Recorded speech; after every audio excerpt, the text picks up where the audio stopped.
Big win Saturday afternoon versus Texas A&M. Mahmoud Abdul-Rauf had his number retired at halftime. It was a special day inside the Maravich Center. Had all the cast and characters from the history of LSU basketball around, including SEC legend and former LSU head coach and now a part of the LSU Sports Radio Network, John Brady, who's stopping by with us here on this Tuesday morning. Coach, good morning. How are you? I'm doing well, Jordy. How are you? Doing good. That had to be a cool weekend for you back in the Maravich Center, somebody who means so much to the program, to get all those guys back there to celebrate maybe the best player to ever play in the program in Chris Jackson as Mahmoud Abdul-Rauf. Well, I don't think there's any question about that. Outside of Pistol Pete Maravich, he's probably the most exciting player to ever wear the LSU uniform, in my opinion. And I was an assistant at Mississippi State and tried for 3 years to recruit Chris Jackson, but lost out to the master Dale Brown in recruiting. So I learned a lesson as a young guy back then that don't go against Dale Brown when he zeroes in on someone. So we had to move on and make do somewhere else. But he's a fantastic player, maybe the best high school player in the history of Mississippi. And look, to be around him, such a humble and gracious guy, and that's what I really like about him. He's so appreciative and so humble about what LSU did for him, and I thought it was a great day for LSU basketball. You were a student assistant. You were a young assistant on Coach Boyd's staff at the time, and Andy Kennedy was telling some stories the other night on the SEC Network about a young Chris Jackson. But you got to see him in high school. Just one story as a recruiter or somebody who was watching the game and saw something that you had never seen before in watching Jackson. Well, just his ability to score it. I mean, he could score it at will, and for being 6 foot or whatever height he is, maybe 6.5 inches, but the athleticism and explosion, whether it was shooting a jump shot about 2 feet off the ground or taking it to the rim and scoring it. And when he played high school at Gulfport for the Admirals over there, he was phenomenal. I mean, you didn't have to sit there and watch and say, well, I wonder which one Chris Jackson is. I mean, after about 2 minutes, you go, good gracious, is he good? And, and I look at that game, nothing to take away from LSU or any of these other teams, but, I visualized Chris Jackson in that game the other day, and I think he gets 50. I mean, I just think he's that good. And it was a special day, and it's just a great thing for Will Wade and the staff to do, and Kent Lowe to put that together. It was really special. Yeah, so he didn't get 50, Coach, but Skylar Mays pretty damn good the other day, 24 and 8. I think he had 3 assists, 2 steals, just for good measure, stuff in the stat sheet. It felt like a big win for LSU to get back on the right track, to immediately wash that Florida taste out of their mouth. What was your big takeaway from the win over A&M Saturday? Well, it was a bigger win as winning at South Carolina, because I thought LSU, to stay in the top 4, they needed to at least split the road trip. And they were able to beat South Carolina, stump their toe at Florida.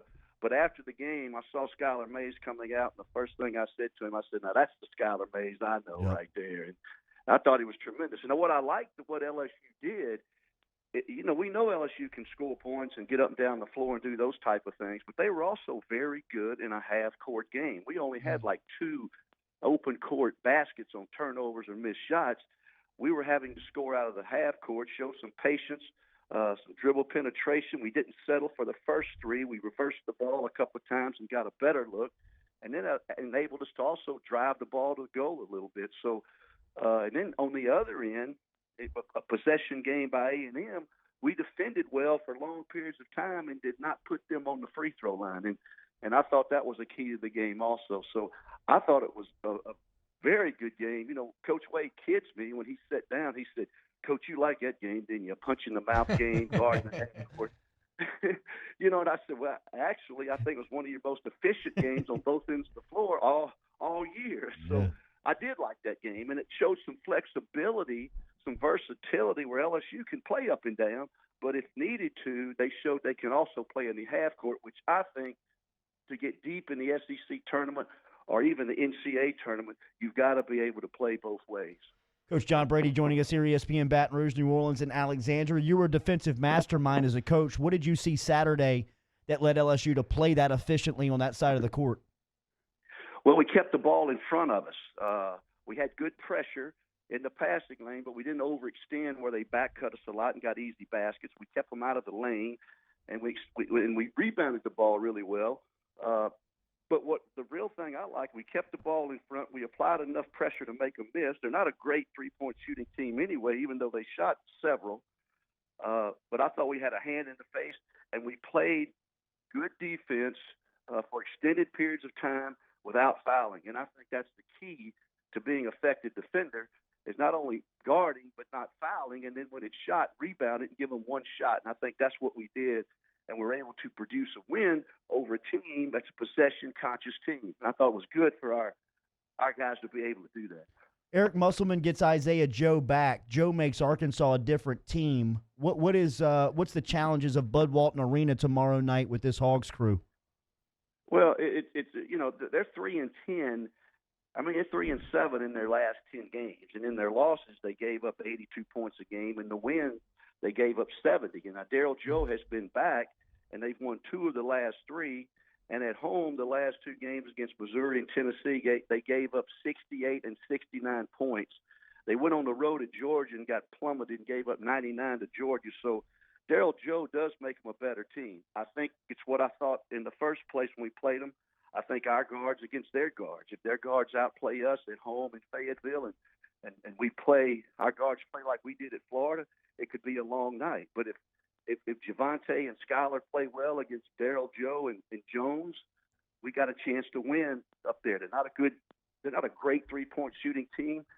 The guy that really hurt us here was Witt. He's a mid-range, 6'5", 6'6" guy.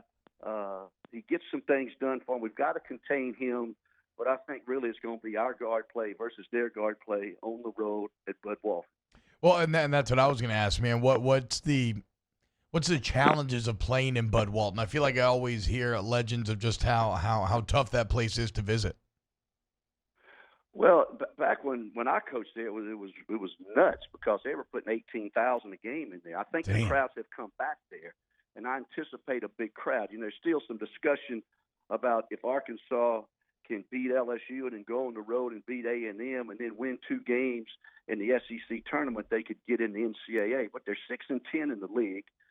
They've lost 7 of their last 10. I just don't see it, regardless of what they do, unless they win the tournament. But that being said, they're playing with a little hope about getting in the NCAA tournament. But if the crowd is there, if they have 15,000 or so in that place, when Arkansas gets on a roll, it's as tough a place to play as there is in the SEC, and really one of the best in the country when they get it really going. 6 o'clock tomorrow night, it tips off from Bud Walton Arena. You can catch Chris Blair and Coach John Brady courtside at 5:30 tomorrow afternoon for your pregame, and they'll be on the call on Eagle 98.1 as LSU plays their final road regular season game of this LSU basketball season. Coach, thanks for the time this morning. Have a safe trip. We'll talk to you later this week. All right, guys. All right, anytime. Thanks, Coach.